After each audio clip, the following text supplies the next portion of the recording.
ब्रह्मानंद माधवा। हम उस परमात्मा की पूजा करते हैं, हम उस परमात्मा की वंदना करते हैं जो किसी गूंगे व्यक्ति को बोलना सिखा देते हैं और किसी लंगड़े व्यक्ति को बाधाओं को पार करके आगे बढ़ना सिखा देते हैं। ऐसे ईश्वर को मैं प्रणाम करती हूँ। और हमारी सनातन संस्कृति में ये माना जाता है, ये कहा जाता है कि ऐसे व्यक्ति जिनको प्रकृति ने किसी कारणवश शायद कुछ कमी कर दी हो, प्रकृति ने कमी की है लेकिन ईश्वर ने कमी नहीं की है, उनके अंदर एक दिव्य दृष्टि, एक दिव्य आत्मा दिया है उन्होंने। और ऐसे ही मंच को आज सम्मानित कर रहे हैं आदरणीय कन्नू भाई टेलर जी।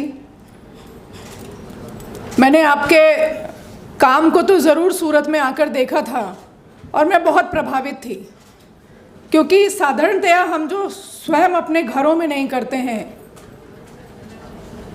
वो मैंने उस स्कूल में देखा। दादा, मैं कन्नू भाई को मैं दादा बोलती हूँ, इसलिए मैं यहाँ से आपको दादा कह के ही संबोधित करूँगी।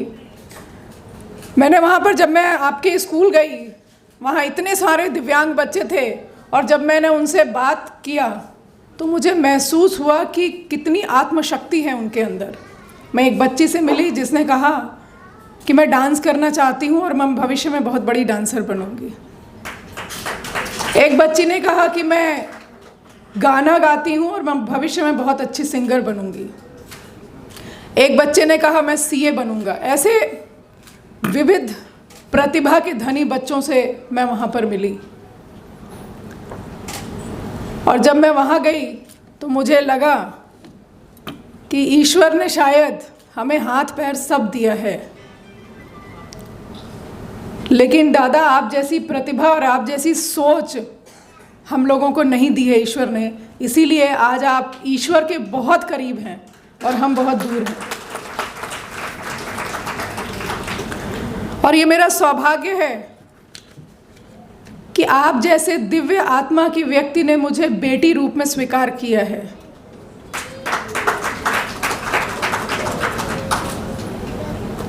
आज पंडित दीनदयाल उपाध्याय जी की जयंती है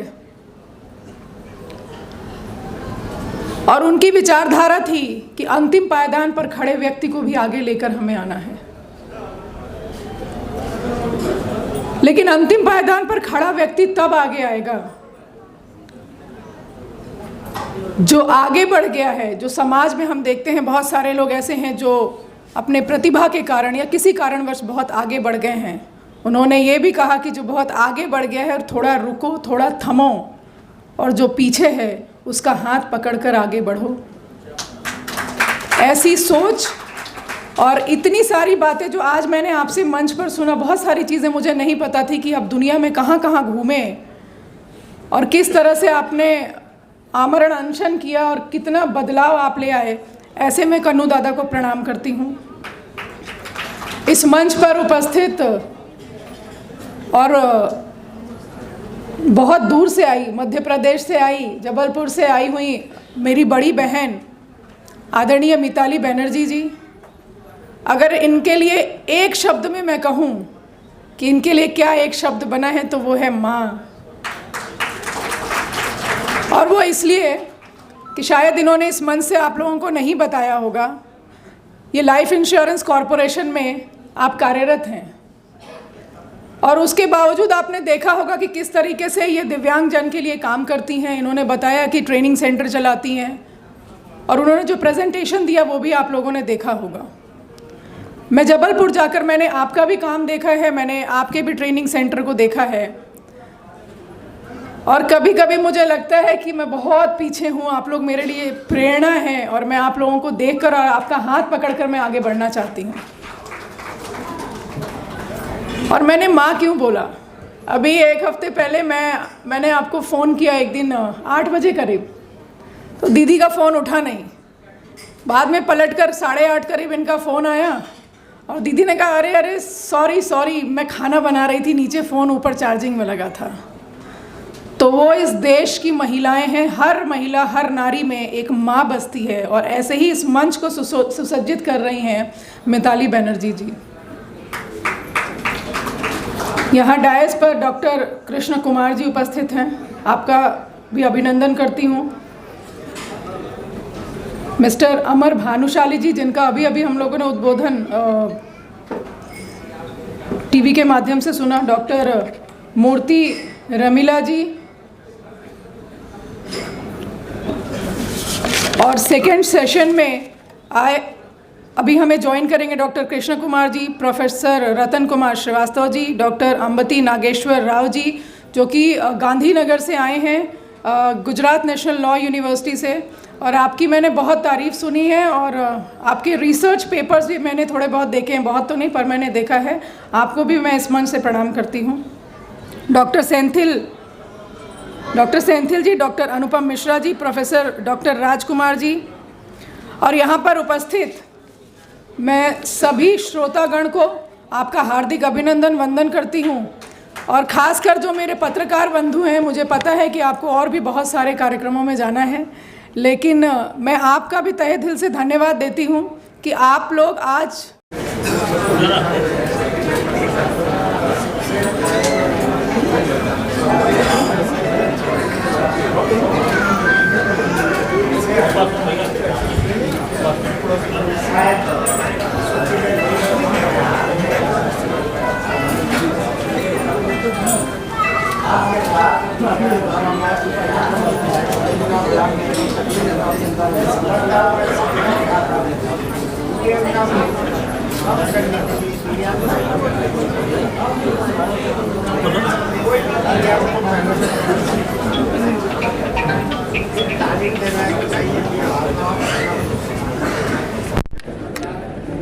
दिव्यांगों को खाने का, दिव्यांगों को एक ट्राइसिकल देने से, बॉडी कैलिपर्स देने से काम नहीं पूरा होता है।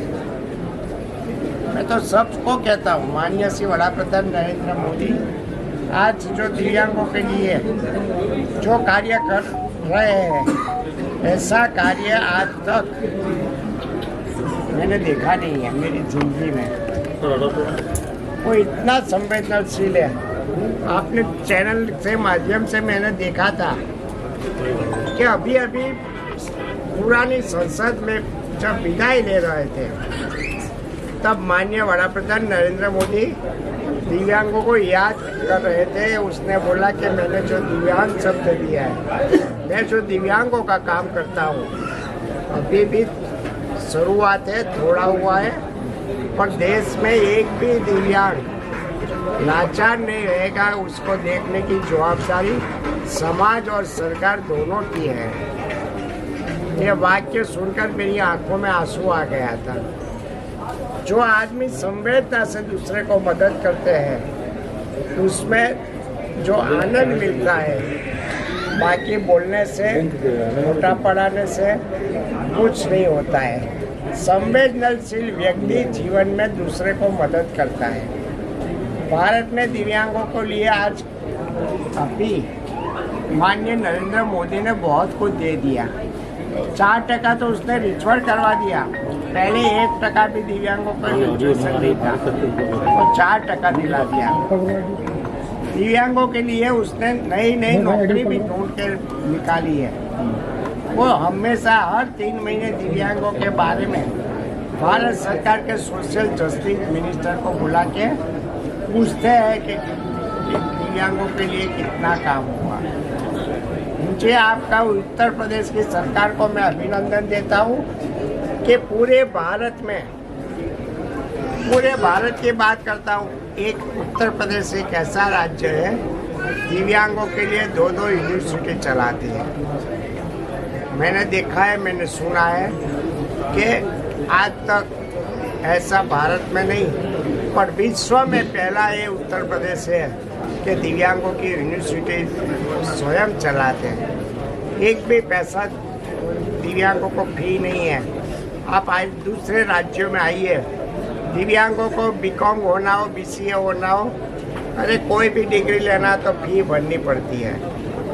हर एक जगह पर बिल्डिंगों में लीप नहीं होती है, दिव्यांग घसड़ के जाते हैं। जब उत्तर प्रदेश में 2 यूनिवर्सिटी में बैरियर फ्री यूनिवर्सिटी है, 4-4 हज़ार दिव्यांगों पढ़ते हैं, ये बहुत बड़ी उपलब्धि है।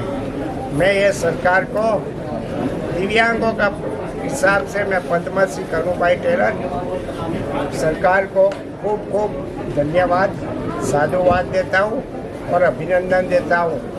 मैं यूपी सरकार में जो मेरा जन्म हुआ होता तो मेरे लिए एक सौभाग्य होता, पर मुझे आज स्वातिबेन ने और माननीय श्री गवर्नर महोदय आनंदीबेन ने मुझे कल बुलाया परसों विश्वविद्यालय में। मैं आया, मैंने देखा ये विश्वविद्यालय ये स्वर्ग से भी अधिक सुंदर बनाई है, वो आनंदीबेन की एक देन है। आनंदीबेन आपके राज्य में गवर्नर के रूप में आई तो उसने अद्भुत दिव्यांगों के लिए कहा। मैं आपको वंदन करता हूँ और सभी सरकार को मैं प्रणाम करता हूँ। स्वाति फाउंडेशन ने मुझे आज कार्यक्रम रखा, मुझे नहीं मालूम था, मैं कुछ नहीं जानता था, पर स्वाति बहन ने कहा कि आपके अभिवादन में मैंने दिव्यांगों को सेमिनार रखा है। पत्रकार मित्रों आप आए, मुझे बहुत अच्छा लगा कि यहाँ के जो मीडिया है कितनी संवेदनशील है कि दिव्यांगों के समाचार के लिए आप आए। आपका भी मैं वंदन करता हूँ और फिर से मैं बार बार यहाँ आना चाहता हूँ कि यहाँ जो काम दिव्यांगों का हो रहा है सबके लिए प्रेरणादायी एक उम्दा कार्य है। सरकार को मैं वंदन करता हूँ। आभार। Thank you very much. Thank you very much.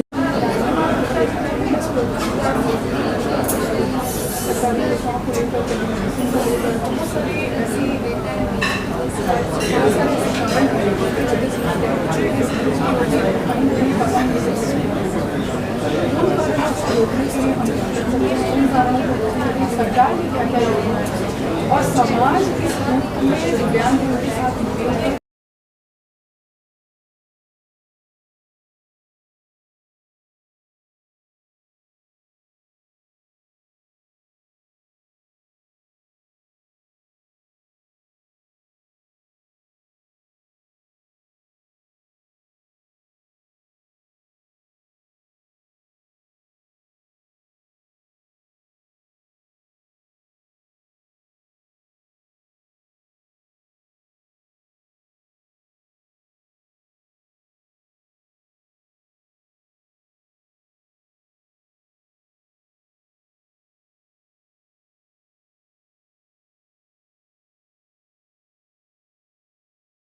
कुछ इस दिशा में कुछ करते हैं, ये मेरा आखिरी संदेश है। Thank you.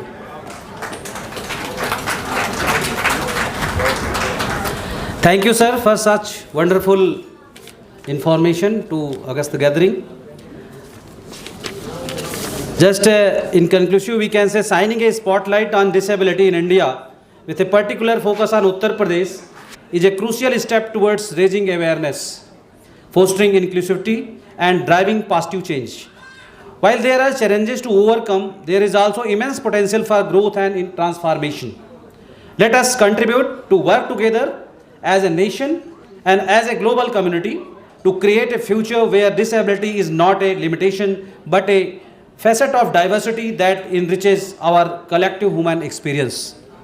Together, we can ensure that every individual in India and beyond has the chance to lead a life of dignity, empowerment and possibility. So in continuation of this session, again I would like to invite Professor Ambati Nageshwar Rao. Doctor Ambati Nageshwar Rao currently National Law University में गुजरात में Department of Social Work में assistant professor के रूप में कार्यरत हैं। वे दिव्यांगजनों को इनोवेटिव टेक्नोलॉजी के माध्यम से सशक्त बनाने की दिशा में अग्रसर हैं तथा इस हेतु विधिक पक्षों पे अधिक जोर देते हैं। तो आइए सुनते हैं उनके द्वारा कि क्या लीगल पहलू हैं जो हमारे इस परिकल्पना को आगे बढ़ा सकती है। Thank you. Over to you professor Rao. सबका नमस्कार। सब माफ़ी कर दिए, मुझे हिंदी इतना अच्छा नहीं है, so I will be starting in English. So coming to the first, I would like to thank the organizers of this particular event, Dr. Krishna ji, Swati Singh ma'am, and other organizers of this particular event. I would like to thank each one of them, and especially taking this particular event on Empowering Today. There is a theme on preventing temporary disability from permanent disability, and within that we have Empowering Today. Now most of our speakers discussed about disability in India, what are the issues we have it. Now here, as a part of this particular session, I am going to talk about what kind of innovations one can bring, how one can ensure that each and every innovation can be reached to the last person.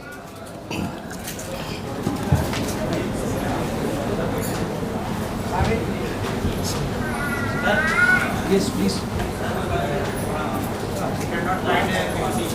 What?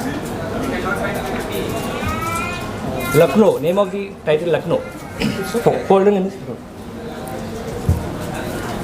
Sir, you start, sir. Yeah. Now we have government of India, we have different respective states, and every government is coming up their own policies, schemes. And most of the time we used to criticize governments, but we also need to understand every government or every sector has its own limitations. We also have private sector, they always look for maximizing the profits. But we have some civil society organizations, we have some change makers. They also have certain limitations, like some of the NGOs, civil society organizations depends on charities, donations. But beyond that, if they want to provide services in continuity, there should be sustainability. Whatever the services we do it, there should be continuity in terms of services. For example, if somebody is giving any kind of service on basis of charity at the free of cost, how many days we are going to provide it? But if we are going to talk about empowerment, the main intention of this particular concept of this particular conference is not to show any sympathy. The main objective here is how to make the people independent. For that we need change makers. I'm sure in this particular conference we have so many change makers. Change maker is a person who don't wait for the opportunity to serve the society. Change maker is a person who goes to the people. We have Swati Madam, we have Padma Shri Kanubai ji, and I'm sure there are so many people in this particular event. You are creating a lot of value to the people. You don't look for the opportunity because you have passion. You don't have sympathy, you have empathy. So as a result, irrespective of the problem that you face it, irrespective of opportunity, position that you have it, you always look to reach the last person. Here the main objective is to serve the society. Now here I brought as a part of this particular session a couple of change makers, their lifestyle, their journey. Let me tell you a small story. There was a small boy, he was traveling in bus. He's around 12 years, and there was a person called Dhruv Lakra. He was traveling next to him, and this boy looking very anxious. And this particular Dhruv Lakra felt that this boy is having some problem with is very less. Now he came up with a concept called Miracle Courier. The concept called Miracle Courier. He understood the skills of the hearing and speech impaired persons, the job opportunities that are available. He understood that these particular persons are good at mapping skills, reading skills, understanding Google part. So he came with a concept called Miracle Courier. He started providing employment opportunities for the persons with hearing impaired people. Right now, nearly 100 people are working as a part of the Miracle Courier. It was launched by Dhruv Lakra. Let me tell you second case study. Generally, if you have sympathy, what we do, we will come out of, you say that you will give 100 rupees, you will give 200 rupees, or maybe 1 lakh rupees, depends on your capacity. There is a person called Shanti Raghavan. Shanti Raghavan, I'm sure some of you might be knowing it. Her brother, when he was in 8th standard, he started losing eyesight. And as she was coming from good background, she settled and she got married. मतलब हमें कोई हरा नहीं सकता है, मतलब वो egoist language नहीं थी उनकी, तो but he can not see, we know it, he can not see, and at he has memorised almost entire Ramayana and other epics of Hinduism. Such a great thing. ऐसी बहुत सारी चीज़ें हम देखते हैं. Anyway, let us not go too much into detail of that. I don't want to indulge into that too much. But yes, disability does not imply for the disability. Disability lies here. I am a man of mind, and I can tell you, if you are strong from here, You have a strong willpower. If you have will to dedicate, if you have will to perform, if you have will to develop these skills, you have will to work day and night, then any disability does not count to any amount of disability. मतलब disability fail हो जाती है अगर आप में काम करने का मादा है, अगर आप में कुछ कर गुजरने का मादा है। खैर एनीवे, अब मैं न्यूरो सर्जन हूँ तो न्यूरो सर्जरी की बात थोड़ी ज़रूर करूँगा। अब देखिए, बहुत सारी, चूंकि आप जानते हैं कि सृष्टि पे जो भी हम देख रहे हैं, जो भी यहाँ हो रहा है, वो सब हो रहा है मन से। बुद्ध ने तो पूरा बुद्धिज्म मन पे लिख दिया। अगर आप लोगों में किसी को नॉलेज होगा, Buddha was a great scientist of mind on the earth. तो बुद्धा ने सारा का सारा काम माइंड पे किया। माइंड कहाँ से आता है? ब्रेन से आता है। ब्रेन कहाँ है? हमारी खोपड़ी पे बनाने वाले ने 1200 ग्राम से लेकर 1.5 किलो का दिमाग आपके ऊपर रख दिया है, और उस सारा सिस्टम आपका इसी ब्रेन से चल रहा है। आपका ये इशारा हाथ में कर रहा हूँ, ये भी ब्रेन से चल रहा है। मैं बोल रहा हूँ, ये भी ब्रेन से चल रहा हूँ। मैं गर्दन हिला रहा हूँ, वो भी ब्रेन से हो रहा है। अगर मैं मूव कर रहा हूँ तो स्पाइन से हो रहा है, जहाँ ब्रेन का एक्सटेंशन है स्पाइनल कार्ड। अगर मैं इस पे भी आप लोगों के साथ स्माइल कर रहा हूँ, इंटरेक्ट कर रहा हूँ, सब कुछ ब्रेन से हो रहा है। इसका मतलब ये है कि आदमी मनोमय है। जैसे आज आप इस इवेंट में आ रहे होंगे, कुछ लोग गुजरात से आए, ये डॉक्टर राव, अब इन्होंने पूरा मन से प्लान बनाया होगा कि साहब हमको जो है चलना है लखनऊ, स्वाति फाउंडेशन में हमारा डेलिब्रेशन है, अब लेक्चर देंगे। मन से हुआ, मतलब इंसान मनोमय है। धरती पर जो भी ये होटल, ये कमरा, ये लाइट, ये सब कुछ तो मन से ही है ना कभी किसी के दिमाग में मन में आया होगा। तो मन जो है वो कहाँ से आता है? ब्रेन से। आपने सुना होगा कॉन्सेप्ट, ब्रह्मा कुमारीज में भी काफ़ी चलता है, mind and body. Mind and body, mind से ही सब कुछ चल रहा है। हमारे हार्ट का कंट्रोल माइंड से, हमारे दिमाग का कंट्रोल माइंड से, दिमाग ही दिमाग को कंट्रोल कर रहा है साहब। हमारी सांस का कंट्रोल माइंड से, हमारे हाथों का पावर माइंड से, हमारे पैरों का पावर माइंड से, हमारे इंटेस्टाइन की मोटिलिटी माइंड से, हमारी किडनी का भी फंक्शन माइंड से। हर चीज यहाँ पे दिमाग से चल रही है। इसलिए दिमाग जो है वो डिसेबिलिटी का बड़ा कारण है। बहुत सारी डिसेबिलिटीज या तो बनावट की वजह से या दिमाग में विकार की वजह से आती हैं। और सबसे बड़ी बात यह है कि उसमें बहुत सारी कंडीशन ऐसी हैं जो दिमाग में ऑपरेशन से ट्रीट होती हैं। ये भी आपको बताता चलूं। कुछ कहना चाह रहे हैं क्या? अब देखिए, 22.6 मिलियन लोग, बड़ी संख्या है। एक साल में 22 मिलियन लोग, जरा सोच के देखिए साहब, 22 मिलियन लोग दिमाग की बीमारियों की वजह से डिसेबल होते हैं। इसका मतलब क्या है कि सेठ जी अच्छे भले थे, खूब बढ़िया मलाई खा रहे थे। सेठ जी का मतलब मेरी किसी जाति से नहीं है, सॉरी। सेठ जी बढ़िया मलाई खा रहे थे, बड़ा भारी पेट लिए थे, खूब कार से चलते थे। एक दिन डायबिटीज हुई, हाइपरटेंशन हुआ, स्ट्रोक हो गया, एक तरफ का हाथ पैर चला गया। दिमाग से हुआ ना सर।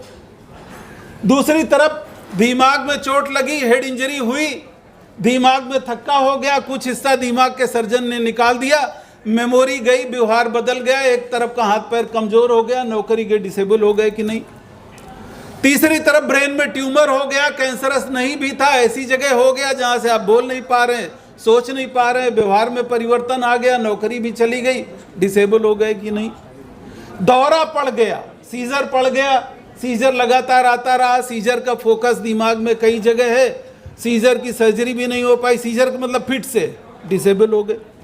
तो कहने का मतलब ऐसी करीब 13.8 मिलियन बीमारियां ऐसी हैं जहां न्यूरो सर्जन की जरूरत पड़ती है। न्यूरो सर्जन है तो अपनी तारीफ कर रहे हैं, ऐसा मत सोचिएगा। न्यूरो सर्जरी की बीमारियां होती है और वो प्रिवेंट की जा सकती है, इसलिए इस पॉइंट पे मैं एम्फसाइज कर रहा हूं। मुझे लगता है आप मुझे समझ रहे हैं। और सभी लोग मेरे साथ चल रहे हैं कि नहीं? अच्छा, तो सभी लोग मेरे साथ चल रहे हैं। आपको बहुत आभार, बहुत धन्यवाद, बहुत ध्यान से आप सुन रहे हैं। और हम आपको धीरे धीरे इन 10-15 मिनट में न्यूरो सर्जन बनाने की कोशिश करते हैं। देखिए, हम तो 15-20 साल में बन पाए, आपको भी 15-20 मिनट में हम न्यूरो सर्जरी की कुछ चीज़ें टिप्स सिखा सकते हैं। जरूरत ही ना पड़े ऐसा कर। हाँ, जरूरत नहीं पड़ेगी, यही बताने जा रहे हैं। अब देखिए, कुछ कहना चाहिए। अब देखिए सर, ये फोटो आप जरा ध्यान से देखिए। फोटो आप देख रहे हैं ना, ये बच्चा है, वैसे हमें एथिकली इसकी आंखें बंद करनी चाहिए थी, लेकिन नहीं की हैं। क्यों नहीं की? कंसेंट है सबकी। हम अब how to prevent this disability, सवाल ये आता है अब क्या करना होगा ऐसा अगर बच्चा आपको दिखाई पड़ जाए। भेज दीजिए साहब हमारे पास, हम इसका ऐसा ऑपरेशन करेंगे कि इस पानी को, जैसे सड़क पे सरकार क्या करती है, शहर बस गया, आजकल हमारे देश में जहाँ भी बाईपास बनता है शहर बस जाता है, सरकार फिर एक बाईपास बना देती है। ओवर पॉपुलस कंट्री है ना, तो हम क्या करते हैं, इस दिमाग के पानी को बाईपास कर देते हैं साहब। वही करते हैं जो हमारे पॉलिटिशियन नेता सरकार करती है। तो हम इसको बाईपास करके और इस पानी को निकाल के देखिए क्या करते हैं, ये ब्रेन पूरा डेवलप हो गया। क्या हो गया? Disability is stopped, road block is taken care of. सरकार को पता चला कि भाई फला जगह पुल गिर गया है और बड़ी क्रांति मतलब बड़ा लॉस हो रहा है, एक्सचेकर का लॉस हो रहा है, लोग नहीं ट्रांसपोर्ट हो पा रहे हैं, पूरा बिजनेस चौपट हो गया। सरकार ने क्या किया, फटाफट एक अल्टरनेटिव रूट निकाला पहले और बढ़िया से एक रोड बना दिया, बाईपास हो गया। डिसेबिलिटी हुई नहीं हो पाई। यही काम हमने किया साहब। यहाँ हमने दिमाग का पानी निकाल के, रोज आधा लीटर बनता है 600 सीसी, आपको भी बन रहा है, आपको भी बन रहा है, आपको भी बन रहा है भाई साहब। ऐसा नहीं कि आपको कम बन रहा हो, आपको 600 सीसी बन रहा होगा। तो देखिए हमने क्या किया, 600 सीसी। देखिए बनाने वाला कितना बड़ा इंजीनियर है। ज़्यादा टाइम तो नहीं ले रहा हूँ, मैं थोड़ा बातूनी हूँ, प्रोफेसर हूँ न्यूरो सर्जरी का, हाईएस्ट एजुकेशन को पढ़ाता हूँ। तो भारत में नहीं, कनाडा में भी ऐसे ही बोलते हैं। जब टाइम ज़्यादा हो तो बता दीजिएगा। खैर, तो क्या हुआ कि हमने इसको बाईपास किया। अब देखिए पूरा दिमाग इस बच्चे का डेवलप हो गया, देख रहे हैं सर। अब इसको कोई भी डिसेबिलिटी नहीं हो पाएगी। तो इसके लिए ज़रूरी क्या है कि नॉर्मल आदमी को पहचानना पड़ेगा कि भाई ब्रेन अगर सर बढ़ रहा है तो ये बच्चा डिसेबल होने जा रहा है। इसको बजाय कुछ दिन ओझा के पास ले जाने के गायत्री मंत्र पढ़ो, नहीं गायत्री मंत्र की बुराई नहीं कर रहा हूँ, मैं भी पढ़ता हूँ, लेकिन यहाँ पे इलाज गायत्री मंत्र से नहीं होगा। यहाँ न्यूरो सर्जन के पास इसको लाया जाए। आयुर्वेदा से भी नहीं होगा। मैं आयुर्वेदा में पीएचडी हूँ, बुराई नहीं कर रहा हूँ, मैं जानता हूँ आयुर्वेदा में इसका। रेयर कोई एलोपैथ ऐसा होगा जो सुपर स्पेशलिटी के बाद पीएचडी किया हो आयुर्वेदा में। I am one of them, और मैं आयुर्वेदा प्रैक्टिस भी करता हूँ। तो जो आयुर्वेदा के लोग हों वो बुरा न माने, लेकिन मैं जानता हूँ कि इसका इलाज वहाँ नहीं है। कैसे बच्चे आते हैं 10 साल आयुर्वेदा में इलाज करवाया और बॉडी के साइज से ज़्यादा उनका हेड हो गया। अब डिसेबिलिटी तो हर जगह हो गई। तो anyway, what I wanted to convey to you all that disability, severe disability can also be prevented if the due care is rendered to a patient by the specialist which is appropriate for that particular disease। इसका मतलब ये है कि जो उस speciality का specialist है। अब भाई हमारे घर में अगर नल बंद होता है तो मैं खुद थोड़ी ना न्यूरो सर्जरी उसमें करने लगता हूँ, भाई प्लम्बर बुलाता हूँ ना, वो मैं तो कुछ नहीं कर सकता। और थोड़ा बहुत कर भी लिया तो यहाँ नहीं तो वहाँ ब्लॉक हो जाएगा, गड़बड़ हो जाएगा। तो इसलिए this is how the disability can be prevented. Doctor Krishna बता दीजिएगा जब भी आपको अकॉर्ड लगे। अब ये बच्चा देखिए साहब, इस बच्चे की ये पीठ है, सॉरी आई एम सॉरी, मैं बस फोटो दिखाऊंगा आपको, इंटरेस्टिंग लगेंगे इसलिए फोटो लाया हूँ। ये सनीचर अभी सुबह सुबह हमारे एक डॉक्टर ने तैयार करके दिया है, सनीचर को तो बताया ही था डॉक्टर साहब ने। तो ये देखिए इस बच्चे को टफ्ट है हेयर। कभी किसी के पीठ में तो गुच्छा नहीं देखा होगा भाई, बालों पे अगर काले घुंघराले बाल होते हैं तो सुंदरता को ऐड करते हैं। यहाँ तो ये कुरूपता लग रही है ना, ये कुरूपता केवल यहाँ तक कन्फाइंड नहीं है सर, ये स्पाइनल कार्ड इस बच्चे की डिवाइड हो गई और एक जगह जाके चपक गई। अब क्या होगा, इसके पैर टेढ़े हो जाएंगे, एक पैर छोटा हो जाएगा, एक पैर बड़ा हो जाएगा, एक पैर चपटा हो जाएगा, एक पैर कॉनकेव हो जाएगा, एक पैर सूख जाएगा, एक हड्डी छोटी हो जाएगी, धीरे धीरे कमज़ोर हो जाएंगे, पेशाब पे कंट्रोल खत्म हो जाएगा, पाखाने पे कंट्रोल खत्म हो जाएगा। तो क्या करना चाहिए, disability is seen, I can guess that this boy is going to be disabled very soon। अब क्या करना चाहिए, फिर ओझा के पास नहीं जाना है साहब। हमने क्या किया, हमने ये जो कार्ड इसकी 2 हिस्सों में बट रही थी, ये चिपकी हुई थी नीचे, हमने इसको काट दिया। ये ऑपरेशन के फोटोग्राफ हैं और शायद ये बच्चा, हाँ, और देखिए जो बच्चा चल नहीं सकता था वो बच्चा टहल रहा है। तो what happened, disability is prevented. Disability is stopped. कैसे? क्योंकि आप जो है, जब आपके घर में छत छूती है तो खुद तो नहीं सुधारने लगते सर, या कार खराब होती है तो क्या करते हैं, खुद ही सर्विस करने लगते हैं। नहीं नहीं नहीं, ऐसी गलती मत करिएगा, हजार लाखों की कार बर्बाद हो जाएगी। भाई कार कभी मैकेनिक है, तो ये नहीं कि वो क्या होता है स्टेशन से आदमी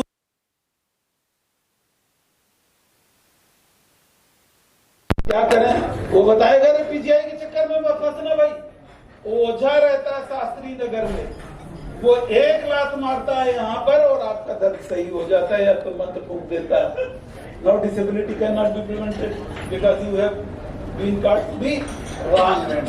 तो अवेयरनेस, तो देखिए ये बच्चा आपके सामने टहल रहा है, मैं कोई नकली फोटो नहीं लाया। Now let's go to the next picture. अब ये देखिए बनाने वाले ने क्या किया, थोड़ा गड़बड़ कर दिया इस लड़की के साथ। इसमें बनाने वाले ने क्या किया, उसने बढ़िया खूबसूरत इमारत बनाई। जैसे आपका इंजीनियर बहुत बढ़िया घर बनाता है और एक जगह ताजमहल में अभी भी पानी छू रहा है कहीं से, जानते हैं ना आप लोग। उसने ये मिस्त्री ने एक ठोक दी कील कहीं, उसने कहा मेरे हाथ कटवाओगे, उसने कहा लो मैं ऐसा इंतजाम किए जा रहा हूँ कि संभाल न पाओगे। बनाने वाले ने यहाँ क्या किया कि कार्ड खोखली कर दी साहब। ये कार्ड, सॉरी यहाँ देखा, स्पाइनल कार्ड जो 22-25 सेंटीमीटर की होती है, ब्रेन का एक्सटेंशन ही स्पाइनल कार्ड जो हमारे स्पाइन में जा रहा है। 31 पेयर नर्व है जो हमारी बॉडी को कंट्रोल करते हैं। थोड़ी थोड़ी साइंस, बहुत डिफिकल्ट वाली नहीं। कार्ड खोखली हो गई और ये वाली सर और पहली जो हड्डी स्पाइन की होती है उसके ऊपर खसक गई। अब क्या हुआ, कार्ड खोखली हो गई। अब क्या होगा, चारों हाथ पैर पैरालाइज हो जाएंगे इस लेडी के अगर इसका इलाज नहीं हुआ, क्योंकि हड्डी खसक रही, कार्ड को दबा देगी और कार्ड खोखली हो गई। हमने क्या किया साहब, हम इसके कहते हैं बहुत अच्छे मैकेनिक हैं, पता नहीं आप ही लोग कहते हैं। हमने क्या किया, हमने इसकी हड्डियां जो है बांध दी एक दूसरे में, कहीं होगा फिगर। ये देखिए, सॉरी, हमने क्या किया, हमने ये खिसकी हुई हड्डियां यहाँ बांध दी तार से।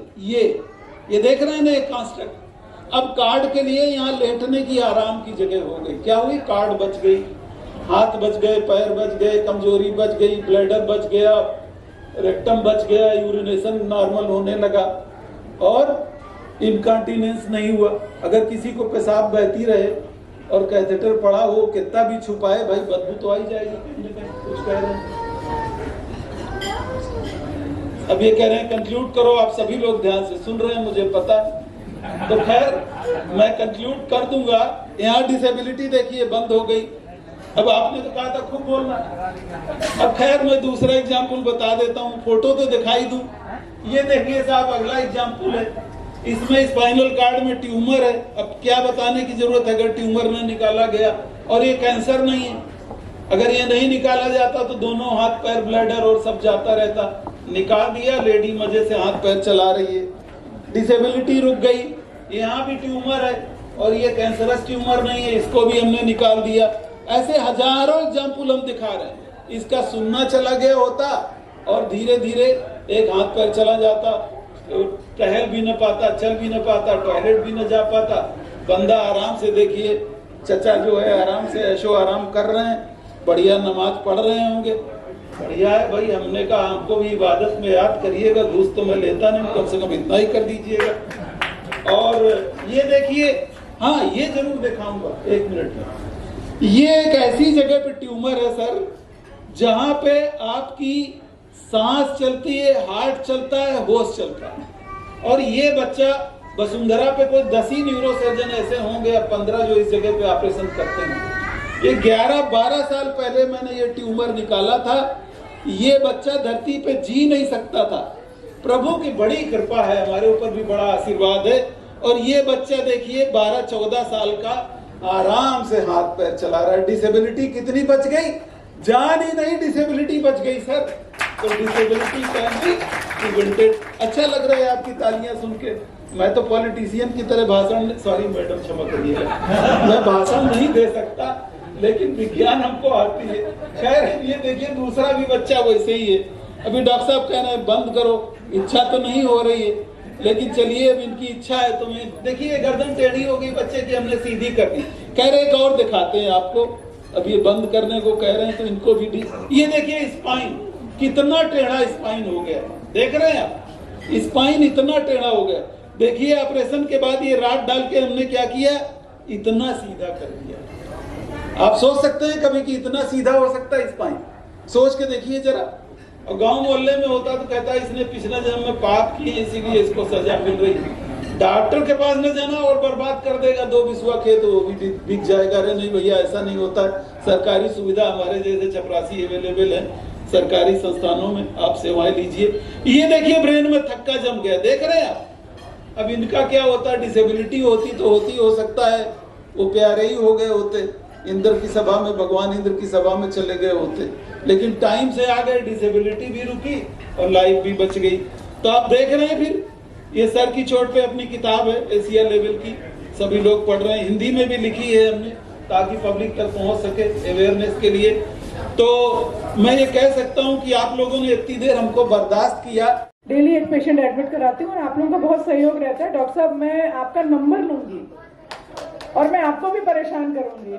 अभी तक तो सिर्फ मैं डॉक्टर धीवन को परेशान करती थी, लेकिन हमने कहा पॉलिटिशियन है, आपने बार बार कहा पॉलिटिशियन, तो हम बता दें कि हम पॉलिटिशियन हैं। हम अब आगे से आपको बहुत यूज करेंगे कि आप हमारे पेशेंट्स को एडमिट करिए। तो अब आप यहाँ भी फंस गए। बहुत बहुत धन्यवाद। और मुझे लगता है कुछ मैं एक बार डॉक्टर कृष्ण कुमार जी को भी स्पेशल थैंक्स आपको मैं देना चाहूंगी। आज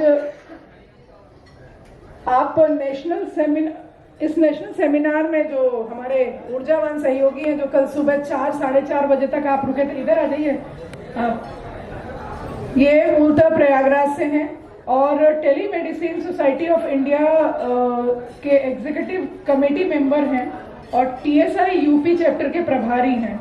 क्लिनिक ऑन क्लिक लोगो भी बना हुआ, क्लिनिक ऑन क्लिक के फाउंडर, टेली कंसल्टेंट, टेलीमेडिसिन एवं डिस्टेंस एजुकेशन से आप जुड़े हुए हैं। आपका मैं विशेष आभार करती हूँ।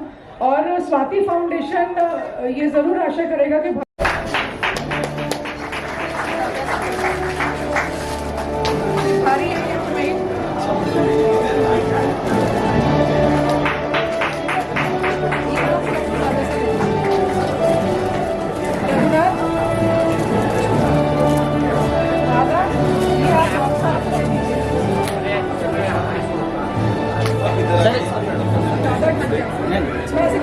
ठीक है ये सौभाग्य है ना दादा के हाथ में। मैं डॉक्टर रमीला मोदी जी को भी इनवाइट करूंगा। प्लीज डॉक्टर राव को फेलिसिटेट करें। Thank you.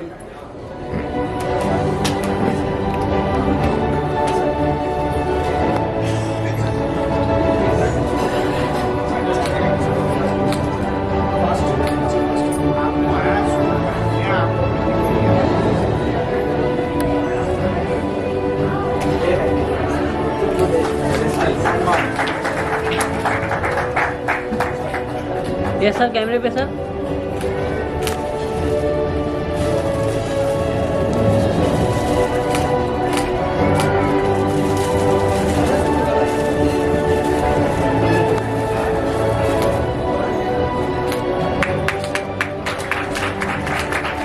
Thank you doctor Rao, आपने इतनी शार्ट नोटिस पे you are here amongst us and thank you doctor. मैं डॉक्टर आलोक जी से रिक्वेस्ट करूंगा डॉक्टर कुमार सर को इसके लिए एकोमोडेट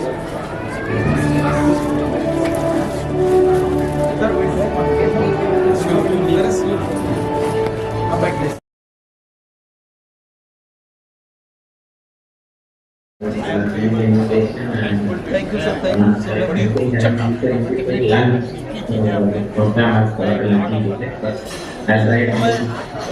बेसिकली मास्टर का मतलब ये है कि वहाँ तक है जहाँ तक स्टूडेंट। बहुत अच्छा लगा। नमस्ते madam. So I think Dr. Krishna Kumar gave a little bit of introduction about what we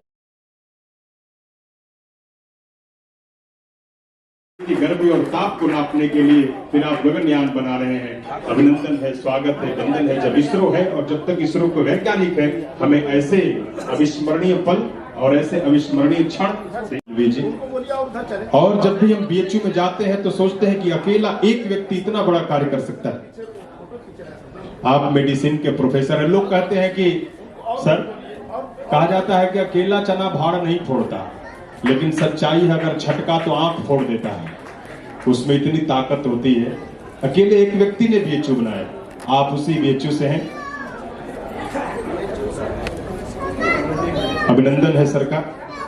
और इसलिए कि यादगार समय है आप सबके साथ ये जो बीत रहा है, इस क्षण को हम सुरक्षित करना चाहेंगे छाया चित्र के माध्यम से। तो श्री पी के वर्मा जी, बहराइच के संस्थापक